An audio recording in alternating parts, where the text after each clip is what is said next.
اعوذ باللہ من الشیطان الرجیم، بسم اللہ الرحمن الرحیم۔ آج ہے 14 اکتوبر 2024، دن ہے سوموار کا۔ میرا نام ہے ملک محمد حنیف۔ السلام علیکم۔ انبیاء علیہ السلام میں سے ذکر چل رہا ہے حضرت یونس علیہ السلام کا۔ حضرت یونس علیہ السلام نے قوم کی حالت دیکھ کے، جو انہوں نے 33 سال یا 40 سال تبلیغ کی، تو 2 بندے وہ ان پہ ایمان لائے۔ قوم کی حالت دیکھ کے، ان کا رویہ قوم کا دیکھ کے، انہوں نے قوم کے لیے بد دعا کی کہ اللہ پاک ان کو تو سنبھال لے، اب ان پہ عذاب لے آ۔ تو وہ دعا قبول ہو گئی۔ حضرت یونس علیہ السلام کو بتایا گیا کہ 15 شوال کو 5 شنبہ جمعرات والے دن ان پہ عذاب آئے گا۔ ابھی 2-3 دن عذاب میں پڑے تھے۔ یونس علیہ السلام اپنی نینوا بستی چھوڑ کے ایک پہاڑ کی گو میں، خوہ میں، غار میں اپنے ایک ساتھی تنوخہ کے ساتھ چلے گئے۔ باقی ان کا دوسرا جو مصاحب تھا، ساتھی تھا، روبیل، جو مسلمان ہوا تھا، وہ پریشان تھا، بے چین تھا کہ عذاب آنے والا ہے، میں بھی ادھر ہوں۔ تو وہ ایک پہاڑی پہ چڑھا، اس نے لوگوں کو جمع کر لیا، آواز دی، لوگوں اکٹھے ہو جاؤ، جمع ہو جاؤ۔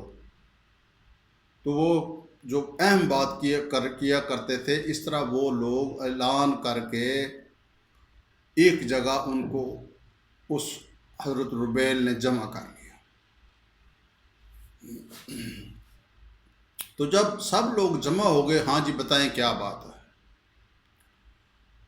تو انہوں نے فرمایا بھئی بات یہ ہے کہ حضرت یونس علیہ السلام نے آپ لوگوں کے لیے بد دعا کی ہے، اللہ پاک کی بارگاہ میں، اللہ پاک کی بارگاہ میں قبولیت ہوئی ہے۔ 15 شوال جمعرات والے دن، 5 شنبہ والے دن آپ پہ عذاب آئے گا۔ ان کو پتا تھا، پہلے ہی پتا تھا، اعلان جو ہو چکا تھا۔ انہوں نے کہا کہ ہم کیا کر سکتے ہیں، اللہ پاک کو حکم آ گیا ہے، نبی نے دعا کی ہے، ٹال نہیں سکتی۔ تو ربیل نے کہا ایک مشورہ ہے، اگر آپ لوگ اس پہ عمل کریں تو اللہ پاک بہت غفور رحیم ہے، میں بھی وہ مان جائے، کیا کریں؟ انہوں نے فرمایا بھئی اس طرح کریں، سچے دل سے توبہ کریں، اپنے گھروں سے نکلیں، جنگل کی طرف، پاؤں میں جوتی نہیں ہونی چاہیے، سر پہ کپڑا نہیں ہونا چاہیے، بعض میں تو لکھا ہے کہ ننگے ہونا چاہیے۔ چلو اسلامی معاشرہ ہے، ہم کپڑے پہنا دیتے ہیں، کچھ میں کپڑے بھی ہیں، سر اور پاؤں ننگے ہیں۔ سر اور پاؤں ننگے کر کے جنگل کی طرف نکلو، میاں بیوی آپس سے جدا ہو جائیں، بچے ماؤں سے جدا ہو جائیں، بچھڑے گائیوں سے جدا ہو جائیں، بھوکے پیاسے نکلو جنگل کی طرف، رو، گڑ گڑاؤ، گریہ زیری کرو، اللہ سے معافی مانگو سچے دل سے، اور جس نے جس کا حق کھایا ہے اس کو حق کو واپس کرو، اور دل میں اللہ پاک کی عبادت کرنے کا وعدہ کرو، اور یہ بھی دل میں تصور کرو، خیال کرو، وعدہ کرو کہ حضرت یونس علیہ السلام اللہ پاک کے سچے پیغمبر ہیں، اور جو بات کرتے ہیں ہم اس پہ عمل کریں گے۔ تو گھروں سے نکلو۔ لوگوں کے بات ذہن میں یہ آ گئی کہ میں بھی اللہ پاک معاف کر دے، تو وہ چیخو پکار پڑ گئی، بھوکے بچے بلبلا رہے ہیں، مائیں رو رہی ہیں، اللہ پاک کے حضور نکل گئے جنگل کی طرف، پوری قوم جا کے وہ لگاتار جو 2 دن رہتے تھے اس میں بھوکے پیاسے رو رہے ہیں، گڑ گڑا رہے ہیں، گریہ زاری کر رہے ہیں کہ اللہ پاک معاف کر دے، معافی مانگ رہے ہیں۔ تو غفور رحیم ہے، تو سب گناہ معاف کر سکتا ہے، تیرے اختیار میں ہے۔ تو اللہ پاک نے ان پہ عذاب بھیجا لیکن نازل نہیں کیا، آثار نمودار ہو گئے، کالے بادل آ گئے اس ایریے میں۔ تو جب دیکھا اللہ پاک نے کہ یہ تو لوگ، اللہ پاک تو ہر وقت دیکھ رہا ہے نا، تو یہ مخلص ہو کے سچے دل سے معافی مانگ رہے ہیں، اور جس نے جس کا حق کھایا تھا اس کو واپس کر دیا، حتیٰ کہ مکانات کے اندر جو کسی کے پتھر بھی لگائے تھے، کہتے ہیں وہ بھی انہوں نے واپس کر دیے تھے کہ یہ میرے نہیں تھے، میں نے آپ سے چوری چھپے لگا لیا تھا، یہ اب آپ کا ہے، کیونکہ میں سچے دل سے توبہ کر رہا ہوں تو یہ آپ کو واپس کر رہا ہوں۔ اس طرح ان لوگوں نے جس کا حق کھایا تھا، جس کے پیسے کھائے تھے، وہ سب واپس کر دیے، اور بھوکے پیاسے اللہ پاک کے حضور رو رہے ہیں، گڑ گڑا رہے ہیں۔ تو عذاب کے آثار آ گئے، کالے بادل آ گئے۔ جب اللہ پاک نے نگاہ رحمت کی تو اللہ پاک نے ان بادلوں کو، سیاہ بادل جو آئے تھے، واپس بلا لیا، قبول ہو گئی ان کی توبہ۔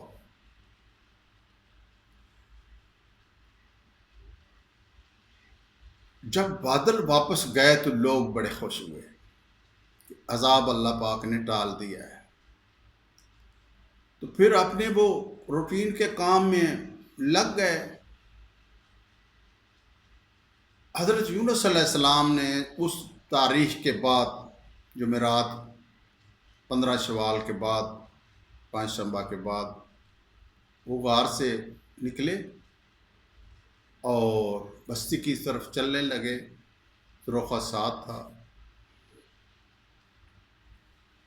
تو دیکھا ایک کسان نے ہل جوتے ہوئے ہیں، ہل چلا رہا ہے۔ تو وہ حضرت یونس علیہ السلام کو نہیں پہچانتا تھا شکل سے۔ تو حضرت یونس علیہ السلام نے پوچھا، بھائی وہ بنی اسرائیل پہ عذاب آنا تھا، اس کا کیا بنا؟ اس نے بتایا، جی حضرت یونس علیہ السلام نے بددعا کی تھی، وہ پیغمبر تھے، بددعا ٹل نہیں سکتی تھی، اللہ پاک نے حکم دے دیا تھا 15 شوال 5 شنبہ کو، جمعرات کو عذاب آئے گا، لیکن پوری قوم باہر نکلی، جنگل میں جا کے روئی گڑ گڑائی، سچے مسلمان ہو گئے۔ انہوں نے کہا کہ ہم اللہ پاک تیری عبادت کریں گے، بت پرستی چھوڑ دیں گے، اور حضرت یونس علیہ السلام اللہ کے سچے، آپ کے سچے پیغمبر ہیں، ہم اس پہ ایمان لاتے ہیں، اور جو وہ بات کریں گے، جو وہ ہدایت دیں گے، تبلیغ کریں گے، ہم اس پہ عمل کریں گے۔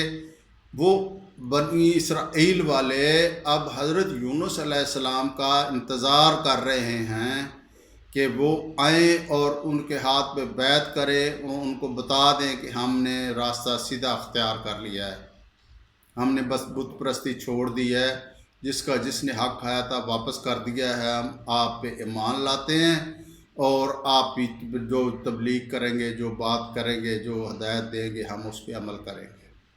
تو وہ لوگ بنی اسرائیل والے حضرت یونس علیہ السلام کا انتظار کر رہے ہیں۔ اب ایک ہوتا ہے لوکل لا، یا قانون ہوتا ہے کہ وہ جو بنی اسرائیل والے تھے وہ جھوٹے کو قتل کر دیتے تھے۔